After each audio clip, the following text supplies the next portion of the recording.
The first question is, if you were to do this research again, what Mhm. would you do differently and why? So I think one thing that I've learned at the end is like to really be very organized in planning your entire extended essay, because I feel that initially what I felt was that I have to give like a lot of importance only to the data collection like initially. So I was like really obsessing over like making the experiment perfect. And like after having collected the data, I realized that writing the extended essay and like doing research is also like equally important. So I think that what if I could do something differently, I think from the beginning I would try to do research and like data collection and like writing the essay simultaneously, just to make sure that I give like equal importance to like each one of them, and just like create a schedule for myself. Were there any surprises in your learning journey? Like, did you learn anything from this process of the E? Mhm. Um, so I think that one thing that I really learned was how to like effectively communicate, because for some reason I didn't think that like that was like too important also. But then once I started writing my extended essay and like so when you read it, you found like a few terms ambiguous and stuff. And then I realized like the importance of just making sure that like I write clearly. So I think that's one skill that like I've developed, which will not only be like, useful in the extended essay but also in my IAs and all that stuff. So this is just in terms of like skill building. But I think in terms of like knowledge, I just like so like initially when I learned projectile motion in class, I thought like that's it. Like it's very simple and stuff. But once I started like reading through a lot of like journals, papers and stuff while writing the extended essay, I realized that there were like so many complexities to it, and there's not like one theory that is like absolutely right. There are always like different interpretations of like whatever theory. They're different like formulae for the same thing. And that's why I thought that like projectile motion was like done and closed and it's like already established that this is the equation. But I just realized that there's so much scope to like keep improving it and making it more accurate.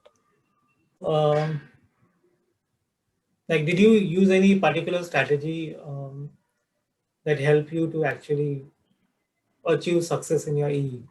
Any particular strategy like helped you? In my experiment or like the essay as a Eh, whole. Yeah, essay as a whole.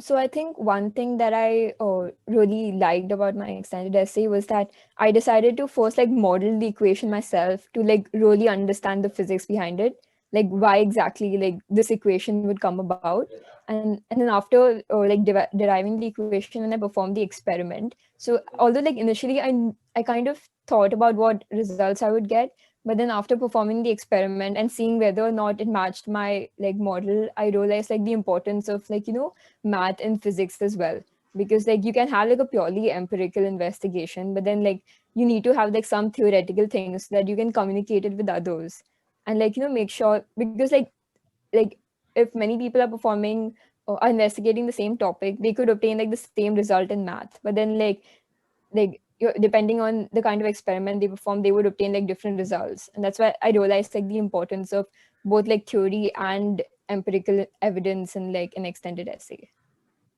Any moment of highs and lows in your IE? Like,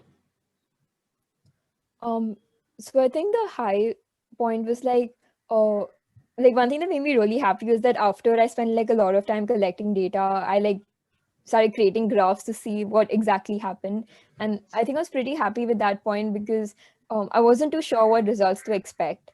And then I just like finally saw like when he saw like the fruits of what I had done in terms of the experiment. So I think that was like one thing that was like personally satisfying in my extended essay.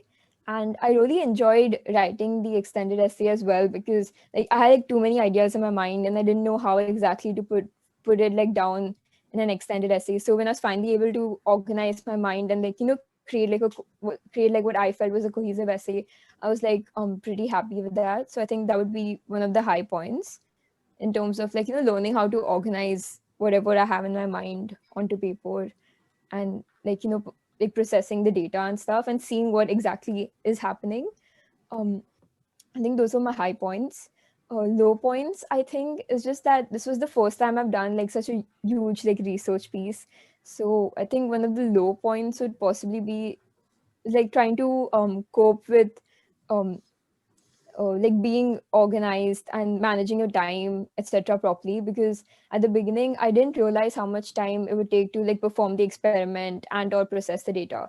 Because in my mock physics IA, which I had done like before the extended essay, um I spent like around 30 minutes on data collection and like around 20 minutes on data processing and like 20 minutes in analysis. So obviously I knew that the extended essay wouldn't take like 30 minutes, but I didn't expect it to take like, much more time because I had to be like very precise everywhere and stuff. So that's like one realization, one thing that I didn't expect.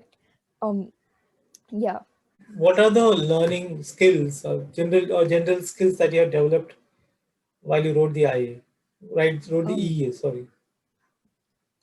I think a few of the skills that I developed was like my thinking skills and communication skills. I think these two were like the most important because for thinking skills, I think within thinking skills, I developed both my creative and like critical thinking skills because for the experiment, like really involved my creative thinking skills. Because I had to keep like, sometimes I use MCL, sometimes I use clay, and I try to see which is effective.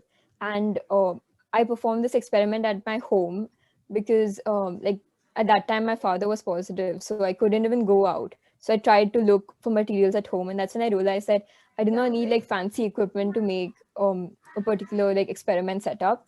So that was like one part that was exciting, but it also like really developed my creative thinking skills. um in terms of critical thinking, I think this I developed the skill during like the analysis and evaluation of my experiment, because I actually went back and I looked at my experiment setup and I was like, okay, this I could have improved this, I could have improved that. So that's like another skill I developed. Then I think communication skills as well, like as I previously said about writing in like physics specific terminology, because that's like one feedback that Shinde still had given me for my extended essay. So I tried to like find out ambiguous terms and and I corrected those. So yeah, these are the two skills I developed. What advice would you give to anyone who's about to start their EE shortly, like somebody who wants to start the EE? What Mm-hmm. basic advice would you give actually? Since you've done the EE, Mm-hmm. what precautions they Mm-hmm. should take, what preliminary study they should do, things of those kind. Like, what advice you would give? Mm-hmm. I would give the advice of like first like trying to like really focus your topic at the beginning itself, Hmm. and then like first just before trying What do to you design an what do you experiment, mean? What do you and when mean you're by like choosing a focus? topic, try What do you mean when you say focus your topic?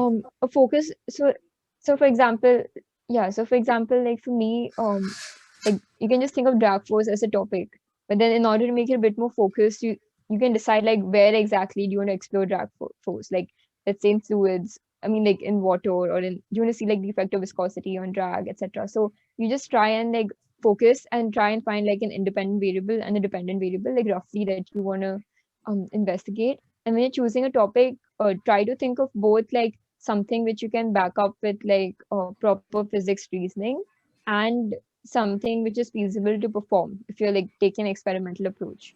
So I think that's like one of the most important things. And then just like being organized and um setting like internal deadlines for yourself for like each component of the extended essay so that you can like do it smoothly and like correctly.